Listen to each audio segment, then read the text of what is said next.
ಓಂ ನಮಃ ಶಿವಾಯ. ವೀಕ್ಷಕರೇ, ಜ್ಯೋತಿಷ್ಯ ಜೈ ಹೋ ಯೂಟ್ಯೂಬ್ ಚಾನೆಲ್ಗೆ ಸ್ವಾಗತ.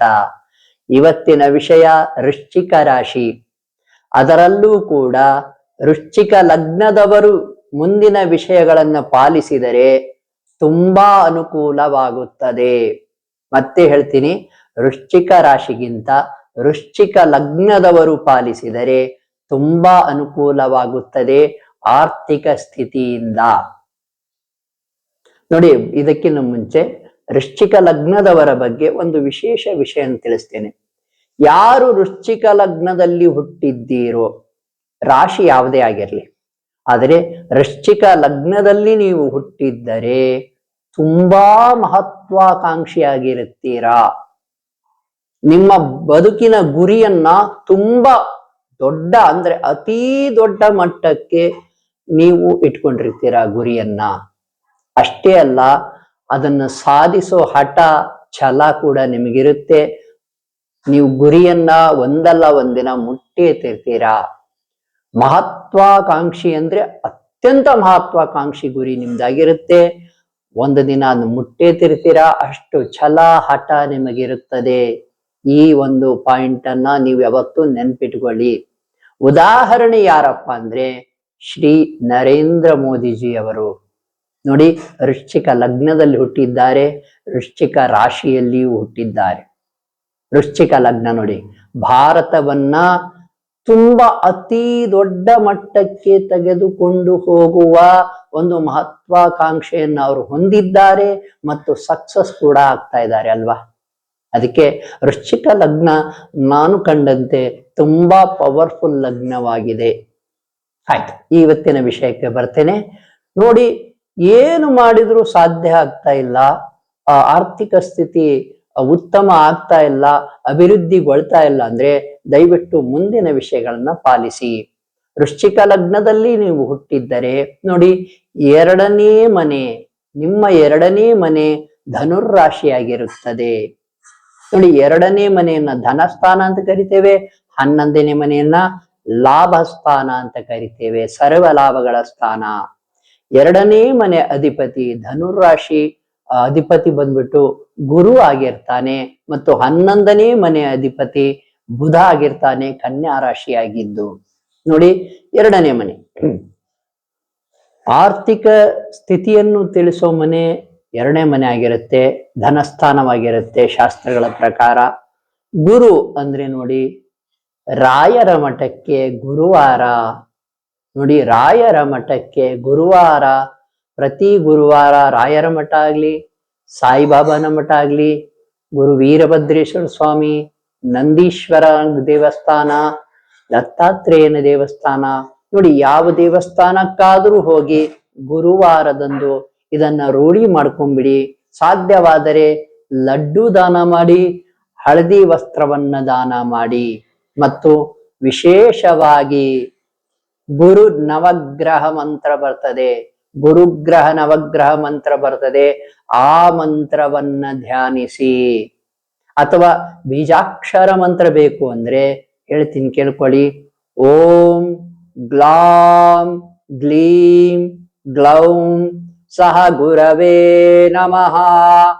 ಓಂ ಗ್ಲಾಂ ಗ್ಲೀಂ ಗ್ಲೌಂ ಸಹ ಗುರವೇ ನಮಃ. ಓಂ ಗ್ಲಾಂ ಗ್ಲೀಂ ಗ್ಲೌಂ ಸಹ ಗುರವೇ ನಮಃ.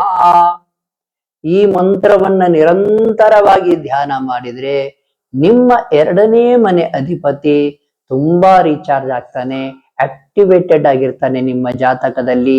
ಹೀಗೆ ಮಾಡುವುದರಿಂದ ಏನು ಲಾಭ ಅಂದ್ರೆ ದುಡ್ಡಿನ ಒಳಹರಿವು ಹೆಚ್ಚಾಗ್ತದೆ. ನೋಡಿ, ಸಿರಿ ಸಂಪದ, ದುಡ್ಡಿನ ಹರಿವು ಹೆಚ್ಚಾಗ್ತದೆ. ಅದರ ಜೊತೆಗೆ ಕುಟುಂಬ ಸ್ಥಾನವೂ ಅಂತ ಎರಡನೇ ಮನೆಯನ್ನು ಕರೆದಿರುವುದರಿಂದ ಕುಟುಂಬದಲ್ಲಿ ಕಲಹಗಳು ಕಡಿಮೆ ಆಗ್ತವೆ, ಕುಟುಂಬದಲ್ಲಿ ಶಾಂತಿ, ನೆಮ್ಮದಿ, ಗೌರವ ಪ್ರಾಪ್ತಿ ಆಗ್ತದೆ. ಎರಡನೇ ಮನೆಯನ್ನೇ ಅಭಿವೃದ್ಧಿ ಮಾಡ್ಕೋಬೇಕಂದ್ರೆ ಗುರುವಿನ ಆಶೀರ್ವಾದ ನಿಮಗೆ ಬೇಕು.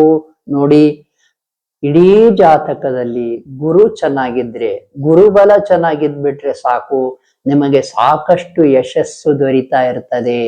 ಆ ಗುರುಬಲವನ್ನು ಹೆಚ್ಚಿಗೆ ಮಾಡಿಕೊಳ್ಳೋ ವಿಧಾನ ಅಂದ್ರೆ ಈ ಮೇಲೆ ತಿಳಿಸಿದಂತೆ ಗುರುಗಳ ದೇವಸ್ಥಾನಕ್ಕೆ ಹೋಗಿ ಗುರುಗ್ರಹ ನವಗ್ರಹ ಮಂತ್ರವನ್ನ ಧ್ಯಾನ ಮಾಡಿ. ಹಾಗೆಯೇ ವೃಶ್ಚಿಕ ಲಗ್ನದವರು 11ನೇ ಮನೆ ಅಂದ್ರೆ ಸರ್ವಲಾಭ ಸ್ಥಾನವನ್ನ ಶಕ್ತಿಯುತಗೊಳಿಸ್ಬೇಕು ಅಂದ್ರೆ, ಬಲಪಡಿಸ್ಬೇಕಂದ್ರೆ ಬುಧಗ್ರಹ ನೋಡಿ, ಬುಧಗ್ರಹ ನವಗ್ರಹ ಮಂತ್ರವನ್ನ ಧ್ಯಾನ ಮಾಡಿ. ಬುಧಗ್ರಹ ನವಗ್ರಹ ಮಂತ್ರ ನಿಮಗೆ ಗೂಗಲ್ ಅಲ್ಲೇ ಸಿಗುತ್ತೆ, ಹುಡ್ಕೊಂಡ್ಬಿಟ್ಟು ಧ್ಯಾನ ಮಾಡಿ. ಮತ್ತು ನಾರಾಯಣನ ದೇವಸ್ಥಾನ, ನಾರಾಯಣ ಸಂಬಂಧಿ ದೇವಸ್ಥಾನ, ವಿಷ್ಣು ದೇವಸ್ಥಾನ ಯಾವುದಾದ್ರೂ ಆಗಿರ್ಬೋದು, ಕೇಶವ ಆಗಿರ್ಬೋದು, ಬಾಲಾಜಿ ಆಗಿರ್ಬೋದು, ವೆಂಕಟೇಶ್ವರ, ಶ್ರೀನಿವಾಸ, ಯಾವುದಾದ್ರೂ ದೇವಸ್ಥಾನಕ್ಕೆ ನೀವು ಬುಧವಾರ ಸಾಯಂಕಾಲದಂದು ಹೋಗ್ಬೇಕು. ನೋಡಿ, ಬುಧವಾರ ಸಾಯಂಕಾಲದಂದು ನೀವು ನಾರಾಯಣನ ದರ್ಶನ ಮಾಡುವುದರಿಂದ ನಿಮ್ಮ ಬುಧಗ್ರಹ ಆಕ್ಟಿವೇಟ್ ಆಗ್ತದೆ. ಬುಧಗ್ರಹದ ಅಧಿಪತಿ ಶ್ರೀಮನ್ ನಾರಾಯಣನಾಗಿರ್ತಾನೆ. ಬುಧಗ್ರಹ ಎಷ್ಟು ಆಕ್ಟಿವೇಟೆಡ್ ಆಗಿರ್ತೀರೋ ನೀವು ನಿಮ್ಮ ಒಂದು ಬದುಕಿನಲ್ಲಿ ತುಂಬಾ ಜೋಶ್, ತುಂಬಾ ಆಕ್ಟಿವ್ ಆಗಿರ್ತೀರಾ. ನೀವು ಮುಖದಲ್ಲಿ ನಗು ಇರುತ್ತೆ. ಎಷ್ಟೇ ಒಂದು ಟೆನ್ಷನ್ ಇದ್ರೂ ಕೂಡ ನಿಮ್ಮ ನಗುವನ್ನು ಯಾರು ಕೂಡ ಕಸಿದುಕೊಳ್ಳಲಾರರು. ಅಕಸ್ಮಾತ್ ಬುಧ ಚೆನ್ನಾಗಿದ್ರೆ ನಿಮ್ಮ ಜಾತಕದಲ್ಲಿ ಟೆನ್ಷನ್ಸ್ ಕಮ್ಮಿ ತಗೊಂತೀರಾ. ನೀವು ಟೆನ್ಷನ್ಸ್ ಅಷ್ಟು ಮಾಡ್ಕೊಳಲ್ಲ, ಈಸಿ ಗೋಯಿಂಗ್, ಎಲ್ಲವನ್ನು ಗೆಲ್ಲಬಹುದು ಅನ್ನೋ ಆತ್ಮವಿಶ್ವಾಸ ನಿಮಗಿರ್ತದೆ. ಈ ವಿಶ್ವಾಸ ಬೇಕು ಅಂದ್ರೆ ನೀವು ಬುಧಗ್ರಹ ನವಗ್ರಹ ಮಂತ್ರವನ್ನ ಧ್ಯಾನ ಮಾಡಿ. ಬುಧವಾರ ಸಾಯಂಕಾಲ ನಾರಾಯಣ ಸಂಬಂಧಿತ ದೇವಸ್ಥಾನಕ್ಕೆ ಭೇಟಿ ಕೊಡಿ. ಸಾಧ್ಯವಾದರೆ ಹಸಿರು ಬಟ್ಟೆಯನ್ನ ದಾನ ಮಾಡಿ, ಹೆಸರ ಕಾಳನ್ನ ದಾನ ಮಾಡಿ. ಇದರಿಂದ ನಿಮಗೆ ವಿಶೇಷ ಶಕ್ತಿ ಪ್ರಾಪ್ತಿ ಆಗ್ತದೆ. ವಿಶೇಷವಾಗಿ ಏನು ವಿಚಾರವನ್ನ ನಾವು ಈ ಯೂಟ್ಯೂಬ್ ಚಾನಲ್ ಮೂಲಕ ಹೇಳ್ತಾ ಇದ್ದೀವಿ ನಿಮಗೆ ಪ್ರತಿದಿನ. ಏನಪ್ಪಾ ಅಂತಂದ್ರೆ, ಯಾರ್ಯಾರಿಗೆ ವಾಮಾಚಾರ ದೋಷ ಇದೆ, ಮಾಟ ಮಂತ್ರ ದೋಷ ಇದೆ, ಭಾನಾಮತಿ ದೃಷ್ಟಿ ದೋಷಗಳು, ಆತ್ಮಗಳ ಕಾಟ ಇದೆ, ಯಾರು ಬೇಕಾದ್ರೂ ಕರೆ ಮಾಡಿ, ನಾವು ಸೂಕ್ತ ಸಲಹೆಯನ್ನು ನೀಡ್ತೇವೆ. ಅದರ ವಿರುದ್ಧ ಹೇಗೆ ಹೋರಾಡಬಹುದು ನೋಡಿ. ಸಾಕಷ್ಟು ಜನ ಸಾಕಷ್ಟು ಖರ್ಚು ಮಾಡಿದ್ದಾರೆ. 3 ಲಕ್ಷ, 5 ಲಕ್ಷ, 10 ಲಕ್ಷ ಖರ್ಚು ಮಾಡಿದವರು ಕೂಡ ನನ್ನ ಹತ್ರ ಬಂದಿದ್ದಾರೆ. ಸಿಂಪಲ್, ಅತೀ ಸರಳ ಒಂದು ಪರಿಹಾರಗಳಿಂದ ಮನೆಯಲ್ಲಿಯೇ ನೋಡಿ ಸಾಕಷ್ಟು ವಿಷಯಗಳು. ಕೆಲವು ಮಂತ್ರಗಳನ್ನು ಧ್ಯಾನ ಮಾಡೋದ್ರಿಂದ ನೀವು ನಿಮ್ಮ ಶಕ್ತಿಯನ್ನ ಹೆಚ್ಚು ಮಾಡ್ಕೊಳ್ಳಬಹುದು. ಅಷ್ಟೇ ಅಲ್ಲ, ಕೆಲವು ದೇವಸ್ಥಾನಗಳನ್ನ ನೋಡಿ ರಿಸರ್ಚ್ ಮಾಡಿದ್ದೇವೆ. ಯಾವ ದೇವಸ್ಥಾನಕ್ಕೆ ಹೋದ್ರೆ ಮಾಟ ಮಂತ್ರ ಒಂದು ತೊಂದರೆ ತಗ್ಗುತ್ತದೆ, ನಿವಾರಣೆ ಆಗ್ತದೆ ಅಂತ ನಾವು ಹೇಳ್ತೇವೆ. ನೀವು ನಮಗೆ ಕರೆ ಮಾಡಿ, ನಾವು ತಿಳಿಸ್ತೇವೆ. ಶುಭವಾಗಲಿ.